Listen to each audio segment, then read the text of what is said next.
any magicians left on the planet? Yeah, of course there are, you know. And how would somebody know if they were a magician but weren't actually practicing yet as a magician but had the potential, the pure potential to be a magician? Wow, that's an unanswerable question, really. Because remember, the magician has a path that he walks that is not like anybody else's, so it's very likely that he won't know who he is, that his identity will be hidden from himself, and that maybe even other people will see it before he does. What I mean is that in the movie Dune, you'll notice that in the film and the book, when they're trying to avoid the worms, they have to walk without rhythm. Yeah. Watch a movie again, there's this incredible scene as they're negotiating the serpent, in other words, the malign presence. They have to walk across the desert without rhythm. So the unorthodox, like in the tarot cards, you have the fool. This kind of person who lives on the edge, who doesn't really know or even care what's happening tomorrow, who lives spontaneously, who is guided by some inner force, meaning he's inner directed as opposed to outer directed. He's spontaneous, he's mutable, he's youthful, he's open-minded, he's vulnerable, but he's intelligent. You know, it's very much like a sort of Tom Sawyer character, you know, like the band Rush have mentioned in their lyrics. This kind of analog man.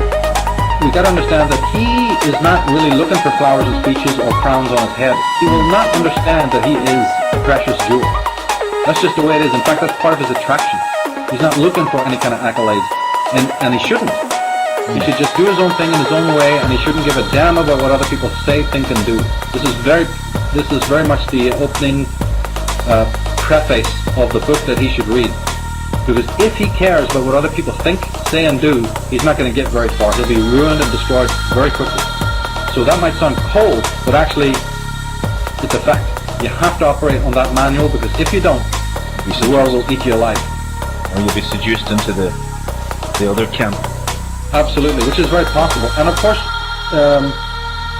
it's almost like, you see, there are people who are have inner light. They're lit from within. And then the rest of the world is like they're reflectors of that person's light. I know it sounds a bit like Hegelian here, but there are morally superior people. In the talk that I did at Liverpool, and the Beyond Knowledge Conference, I ended on that note. I was in Liverpool, you know, so I was making reference to people like John Lennon, you know, just to keep him happy. No, only kidding. But no, I was talking about, you know, the great men, the great musicians, the great authors, you know, and the great lights, of which Ireland has so many you can't even count. So the idea being that there are certain people who are lit from within, and then there's the reflectors of other people's light who are not yet lit from within. And you find that they are the movers and the shakers.